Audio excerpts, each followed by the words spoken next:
Gente, onde tem Jesus tem festa. Onde tem Jesus tem festa. Começamos hoje a falar sobre os milagres de Jesus.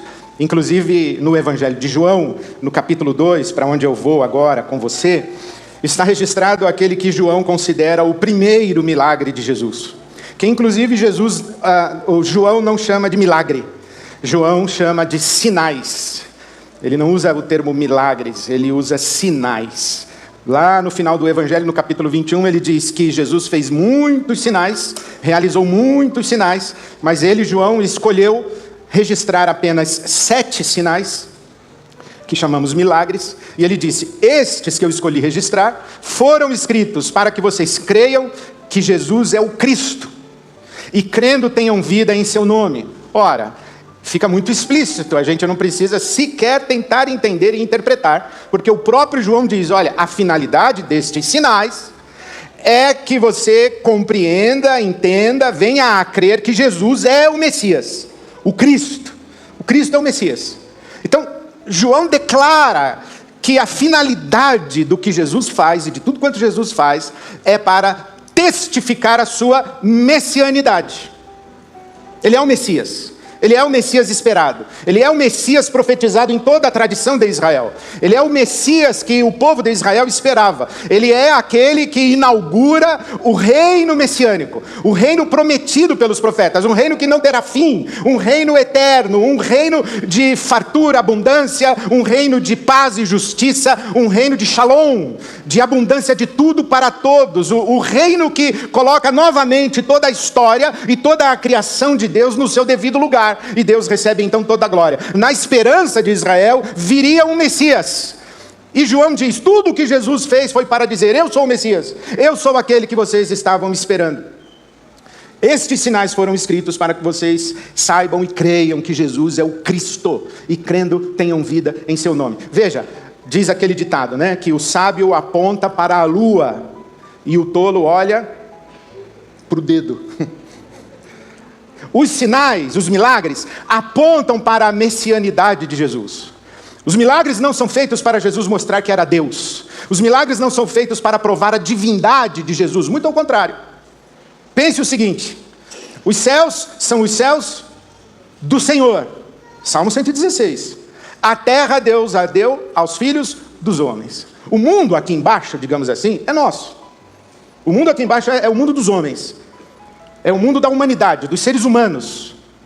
E então o que diz a Bíblia Sagrada é que Jesus se esvaziou, tomou a forma de servo, fazendo-se semelhante aos homens, e foi obediente até a morte, e morte de cruz. Por isso Deus o exaltou e lhe deu um nome acima de todo nome, para que o nome de Deus receba a glória.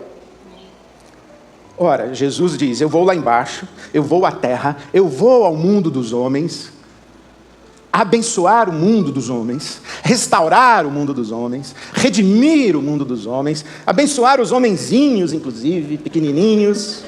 Jesus vem e vai colocar em ordem o mundo dos homens. Agora, imagine comigo, se fosse possível essa cena. Jesus dizendo assim: eu vou. O diabo atrevido diria: vai, mas aí deixa de ser o mundo dos homens, né? Vai. Ah, quer dizer que você entregou para os seres humanos, aí os seres humanos entregaram para mim, e agora você vai? Vai com seus superpoderes divinos? E Jesus diz: não.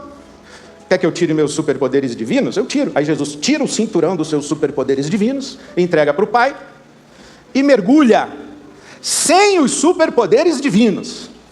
E se faz o quê? Homem. Nasce do ventre de uma mulher. Jesus fez o que fez, não porque era Deus.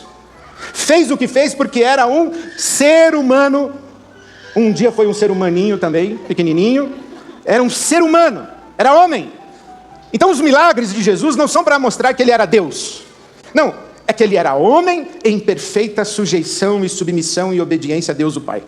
Por isso que Jesus diz: olha, aquilo que eu faço, eu só faço porque o Espírito do Senhor está sobre mim. Eu só faço aquilo que eu vejo meu Pai fazendo. Eu só faço porque eu imito o meu Pai. Eu faço cumprindo as obras do meu Pai, porque a minha comida e a minha bebida é fazer a vontade do meu Pai. Então tudo que Jesus faz, ele faz como ser humano perfeito, em perfeita sujeição a Deus.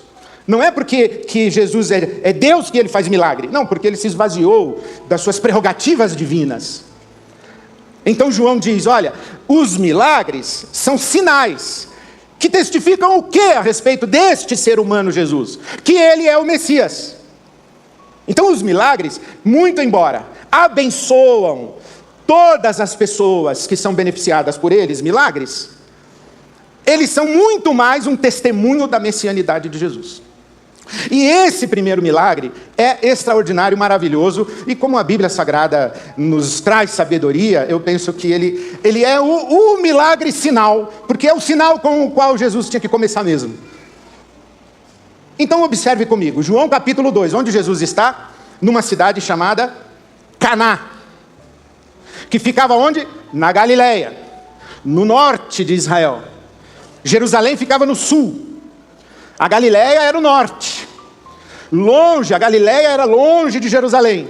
Era uma região, a Galileia. E se você observa, se você tem na sua Bíblia, ou você faz uma pesquisa, você pega o mapa da Galileia e você vai ver que Caná está bem no centro da Galileia. Então Jesus está nessa cidadezinha chamada Caná, na Galileia. E onde ele está? Numa festa de casamento. Então João capítulo 2, no terceiro dia houve um casamento em Caná da Galileia. A mãe de Jesus estava ali, Jesus e seus discípulos também haviam sido convidados para o casamento. Tendo acabado o vinho, a mãe de Jesus lhe disse, eles não têm mais vinho. Bom, naquela época, e em alguns lugares do Oriente ainda é assim, as festas de casamento duravam dias, duravam uma semana, mais de uma semana. Então você imagina a quantidade de vinho que era necessária. A Galileia era a região da pobreza. Eles tinham grãos, eles tinham pão, eles tinham vinho. O vinho compunha a mesa. Por isso a festa precisava de vinho. Aliás, sabe que vinho não é bebida só, né? Vinho é alimento. O vinho compõe a sua refeição como um alimento, inclusive. Então na Galileia, o vinho fazia parte da mesa. Faltar o vinho era faltar essencial. Não é que faltou brigadeiro. Faltou o vinho, faltou o essencial. Então Maria vai a Jesus e diz, eles não têm mais vinho. Jesus responde, e o que nós temos a ver com isso? O que temos nós em comum, mulher? A minha hora ainda não chegou. Isso aqui é muito enigmático, né? Porque a nossa leitura ocidental, contemporânea, acha que Jesus foi deselegante, deseducado, desrespeitoso com sua mãe. A gente precisa voltar lá para aquele tempo, mas eu não quero falar sobre isso não, mas acho que Jesus não... Mas eu acho que a Maria também deu uma forcinha, falou, e aí, vai ou não vai? É mais ou menos isso, não sei. Fecha parêntese, porque essa parte não está no sermão. Aí o que acontece? A mãe de Jesus, muito embora ele tenha dito, a minha hora ainda não chegou, a mãe, que é mãe, ela deve ter feito assim, sei. Aí vira, chama os serviçais e diz o seguinte, façam tudo o que ele mandar. Façam tudo o que ele vos disser. Ali perto havia 6 talhas de pedra, do tipo usado pelos judeus para as purificações cerimoniais. Em cada talha cabiam entre 80 e 120 litros. Disse Jesus aos serviçais, encham as talhas com água, e as encheram até a borda. Então lhes disse, agora levem um pouco ao encarregado da festa. Eles assim fizeram, e o encarregado da festa provou a água que fora transformada em vinho, sem saber de onde o vinho viera, embora o soubessem os serviçais que tinham tirado a água. Então chamou o noivo e disse, todos servem primeiro o melhor vinho, e depois que o pessoal já está meio borracho, serve o vinho pior. Mas vocês serviram o vinho melhor agora. Esse vinho aqui que é o bom. Vocês deixaram o melhor vinho para o fim. E João então arremata dizendo, este sinal milagroso em Caná da Galileia foi o primeiro que Jesus realizou e revelou assim a sua glória, e os seus discípulos creram nele. Algumas coisas importantes para a gente entender esse sinal. Primeiro, o lugar. Jesus não está em Jerusalém. Jesus está em Caná da Galileia. O ditado popular diz que a cabeça pensa onde os pés pisam. Jesus era galileu.